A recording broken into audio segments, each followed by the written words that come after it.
একটা স্বাধীন রাষ্ট্র ভেনিজুয়েলায় হামলা করে রাতের অন্ধকারে সে দেশের প্রেসিডেন্টকে অপহরণ করে আমেরিকায় নিয়ে গেছে। এটাই পশ্চিমাদের সভ্যতা।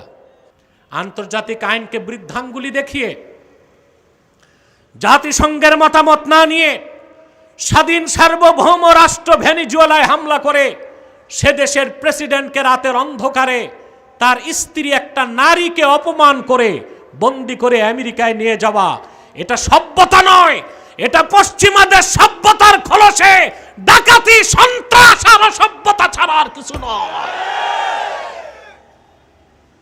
আজকে বাংলাদেশে অনেকেই পশ্চিমা সভ্যতা আমদানি করতে চায়। কেউ ভারতীয় হেজিমনির বিরোধিতা করে, দিল্লির কথা চলবে না। কেউ পাকিস্তানের বিরোধিতা করে, পিন্ডির কথা চলবে না, কিন্তু ওয়াশিংটনের বিরুদ্ধে কথা বলে না। সত্যিকার দেশপ্রেমিক ইমানদারদের ন্যারেটিভ একটাই, বাংলাদেশ কি দিল্লি কি পিন্ডি কি ওয়াশিংটন কোন রাষ্ট্রের অনুগত হয়ে চলবে না, বাংলাদেশ চলবে বাংলাদেশের নীতিতে। এই কথা বলার মতো একজন রাজনৈতিক দুঃসাহসী নেতা 54 বছরে বাংলাদেশ পায় না। এটাই হচ্ছে বাংলাদেশের আসল ক্রাইসিস। ঈমান আনার পরে যদি আল্লাহকে ভয় করেন, আল্লাহ 4টা জিনিস আপনাকে পৃথিবীতে দিবেন। তার প্রথমটা হচ্ছে রাহমাত, দ্বিতীয়টা হচ্ছে ইজ্জত, সুবহানাল্লাহ বলে। 3 নম্বরে হচ্ছে কুওয়াত, শক্তি। আল্লাহ যে শক্তি দেন, এটা মোকাবেলা করার কোনো শক্তি পৃথিবীতে নাই। আছে? আমি একটা উৎকৃষ্ট উদাহরণ দিচ্ছি আপনাদেরকে, ছোট্ট একটা উদাহরণ দিচ্ছি। এই পৃথিবীতে আমেরিকাকে বলা হয় সুপার পাওয়ার। কি বলা হয়? কারণ তার টাকা বেশি, তার রিজার্ভ আছে $23 ট্রিলিয়ন। কত? কিন্তু এই পৃথিবীতে সবচেয়ে বেকায়দায় আছে আমেরিকা, তার ঋণ আছে $37 ট্রিলিয়ন। আমাদের চেয়েও ফকির। এখন তো তার দেশ রক্ষা করা মুশকিল। এই জন্য আমেরিকা সভ্যতার পোশাককে খুলে চুরি ডাকাতি আর অপহরণে নেমেছে।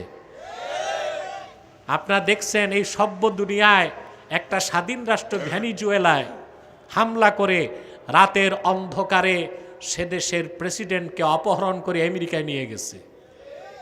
এটাই পশ্চিমাদের সভ্যতা, এটাই আধুনিক রাষ্ট্র গণতন্ত্রের কনসেপ্ট। এটা কি সভ্য মানুষের কাজ?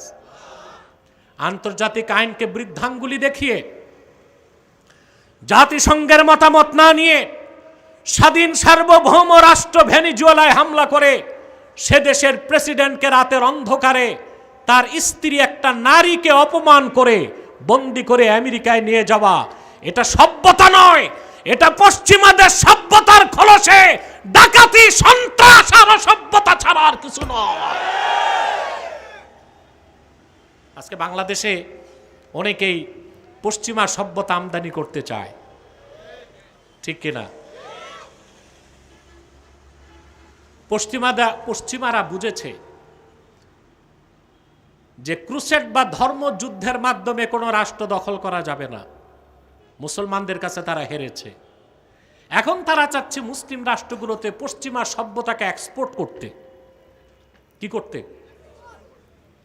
বাংলাদেশেও প্রচুর বুদ্ধিজীবী, রাজনীতিবিদ, মার্কিন যুক্তরাষ্ট্রের দালাল আছে। কেউ পিন্ডির বিরোধিতা করে, কেউ দিল্লির বিরোধিতা করে, কিন্তু কেউ ওয়াশিংটনের বিরোধিতা করে না। সত্য না? কেউ ভারতীয় হেজিমনির বিরোধিতা করে, দিল্লির কথা চলবে না। কেউ পাকিস্তানের বিরোধিতা করে, পিন্ডির কথা চলবে না, কিন্তু ওয়াশিংটনের বিরুদ্ধে কথা বলে না। সত্যিকার দেশপ্রেমিক ইমানদারদের ন্যারেটিভ একটাই, বাংলাদেশ কি দিল্লি কি পিন্ডি কি ওয়াশিংটন কোন রাষ্ট্রের অনুগত হয়ে চলবে না, বাংলাদেশ চলবে বাংলাদেশের নীতিতে। এই কথা বলার মতো একজন রাজনৈতিক দুঃসাহসী নেতা ৫৪ বছরে বাংলাদেশ পায় না। এটাই হচ্ছে বাংলাদেশের আসল ক্রাইসিস। কথা বুঝতে পারছেন? পশ্চিমারা অসভ্য, গণতন্ত্রের মুখ বুলি মুখে আওড়ায়, গণতন্ত্রের সম্মান তাদের কাছে নাই। নারীর অধিকারের কথা তারা মুখে বলে। অপরাধী হয়ে থাকলে ভেনিজুয়েলার প্রেসিডেন্ট অপরাধী, তার স্ত্রীকে কেন অপমান করা হয়েছে? এটাই নারীর প্রতি তোমাদের সম্মান? এটাই নারীর প্রতি তোমাদের মর্যাদা? প্রকৃতপক্ষে পশ্চিমারা সভ্যতার খোলসে চুরি, ডাকাতি, ছিনতাই, লুটতরাজ, অসভ্যতা সারা বিশ্বব্যাপী করে যাচ্ছে। তার প্রমাণ এই পৃথিবীর মানুষ পেয়েছে সিরিয়াতে, লিবিয়াতে, ইরাকে, আর এখন দেখতে পেল ভেনিজুয়েলাতে। প্রিয় ভাইরা, কিন্তু একটা জায়গায় যে আমেরিকা হোঁচট খেয়েছে, ওর প্রবল শক্তি, টাকা আছে, পয়সা আছে, মানি আছে, মিডিয়া আছে, এই রাষ্ট্রটি মধ্য এশিয়ার একটি গরিব রাষ্ট্রের হয়েছে। ওই দেশটার নাম কি? কাদের কাছে? মোল্লাদের কাছে। কাদের কাছে? মোল্লাদের কাছে। মোল্লা বলতে আবার আমাদের দেশি মোল্লা মনে করবেন না, ওনাদের পদবী মোল্লা, কিন্তু এক একজন বড় বড় শাইখুল হাদিস এবং আল্লামা। সুবহানাল্লাহ। সেখানে আব্দুল হাকিম হাক্কানি আছেন, যিনি শাইখুল হাদিস। আল ইমারাতুল ইসলামিয়া বইটা পড়লে বুঝবেন উনি কত বড় আলেম।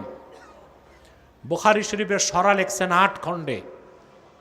ওনার নামেও মোল্লা আব্দুল হাকিম হাক্কানি। এই মোল্লা মানে আমাদের দেশি মোল্লা না। তো পরাশক্তি ধরা খেলো কোথায়? কারণ এই মোল্লাদের কাছে মানি নাই, মাসাল নাই, মিডিয়া নাই, ম্যান্ডেট নাই, তাকওয়া আছে।